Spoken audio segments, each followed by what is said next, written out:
killed anybody. A journalist's obsession. Do you have anything to confess?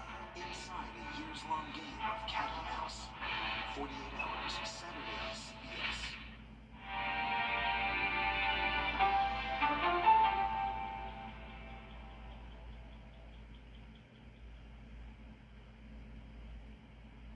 All the tools, the latest technology, and the largest team of 5 meteorologists. News 12 First Alert Weather on your side. Time to play America's favorite jackpot game. This is Powerball. Good evening, America. I'm Laura Johnson. Tonight we have a guaranteed Powerball jackpot worth $20 million. So get those tickets out. Let's play. That first number up is 21, followed by the number 37. Tonight we're going to meet Ernest Clemens, who won $50,000 playing Powerball. Congratulations, Ernest. Now for the rest of those numbers, we've got 44, 63, rounding it out tonight with the number 14. Your Powerball number tonight is 1, and your Power Play multiplier is 3. Let's take a look at those numbers one last time. Remember, there are multiple ways to win. We'll see you back here Monday night. Good night, everyone. From the station that's on your side, this is News 12, NBC 26 at 11. New information tonight about the case of a Washington County teacher found dead last summer after her missing persons case gripped the region. 31-year-old Erin Adams was charged with concealing Tina Prince's body after it was discovered along a rural road outside of Sandersville last June. Tonight we're learning a grand jury has indicted Adams on a total of 7 charges.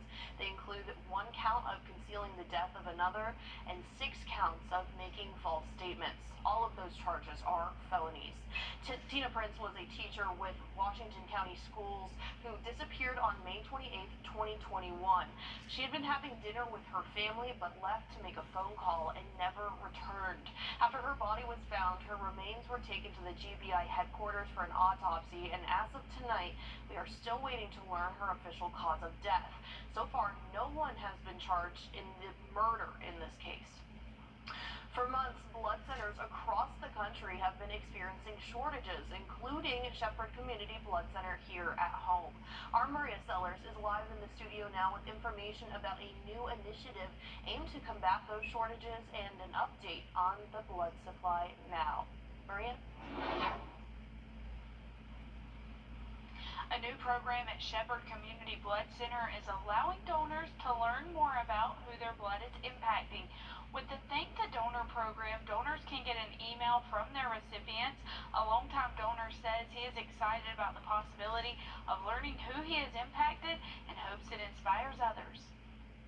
Franklin White has been donating blood for years. I lost count, really. Over the years, I've been doing it for so many years. He says he has sometimes wondered who's benefited from his faithful donations. I have wondered some of the people that might be using it. You never know who they are. So I've wondered that. It has never impacted his decision to give, but he is excited to have the possibility of knowing the impact of it with the Thank the Donor program. I think that makes it more exciting. This program allows recipients to send anonymous messages to their donors as a way of saying thank you, and leaders are hopeful it encourages more people to give after 2 years of a shortage. It's really nice to see the impact that you've made. We're hoping that that encourages more people to come to donate and that it helps educate people on why donating blood is so important. That impact comes from understanding, and it's a reason White has kept giving, and he hopes others do the same. That just makes you want to do it more now because you're helping someone that needs it. Right now, Shepherd Center says they are having a better year with donations, and they hope this program can keep those numbers up. While numbers are returning more to normal, Whitaker says there is still a need, specifically for A and B blood types, and she is thankful for how the community has stepped up to give the last couple of months and hopes they continue. All right, thank you so much for that report, Maria. Live look over all day. The reason it's so important is many people have not been to the library because it's been closed for renovation as well as COVID. And what happened is we wanted to make it an explosive day of fun. The library is one of the places people were not able to enjoy as much during the height of the pandemic, so of course we're happy to see them back at it. Still ahead, remembering the legacy of award-winning country singer Naomi Judd. A look back at her career coming up at News 12 at 11 o'clock. Today marks the 3-year anniversary of a deadly shooting at the University of North Carolina's Charlotte campus. Wreaths were placed outside of the building where it happened in honor of 2 victims, Riley Howell and Reed Parler. In 2019, a student opened fire inside of a classroom, killing the 2 students and injuring more.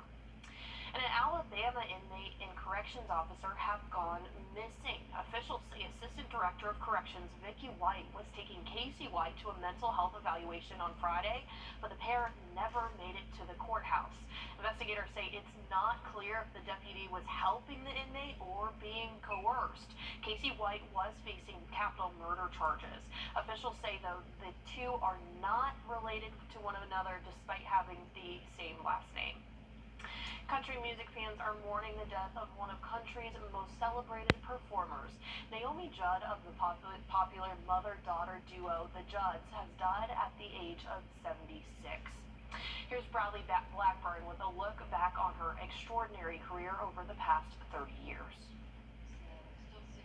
Naomi Judd's daughters Wynonna and Ashley announced in a statement Saturday that they lost their beautiful mother to the disease of mental illness, and they are shattered.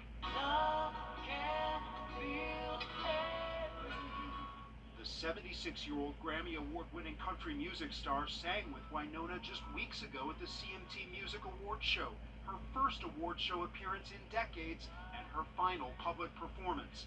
In their statement, the Judd sisters said, "We are navigating profound grief and know that as we loved her, she was loved by her public.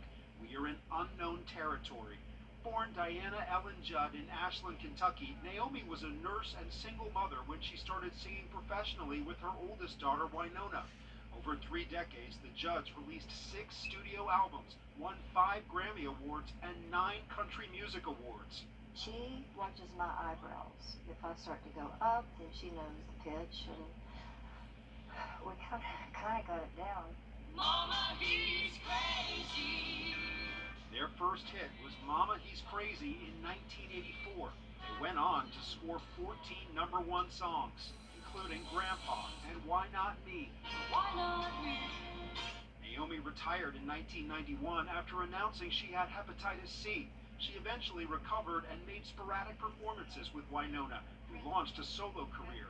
Judd was not shy about discussing her struggles. She chronicled her suffering in her 2016 memoir, River of Time, My Descent into Depression and How I Emerged with Hope. Judd said her fans kept her going. I love them so much. That's to me better than winning a Grammy or anything. Judd and her daughter were to be inducted into the Country Music Hall of Fame on Sunday. Bradley Blackburn, CBS News. Naomi Judd is survived by her daughters Wynonna and Ashley, husband and fellow singer Larry Strickland, and 2 grandchildren. Mikkel? Well, in terms of whether we are talking... Plus, folks are picking up the pieces brought on by devastating tornadoes in parts of Kansas. The latest on the recovery efforts. Next. You know, the...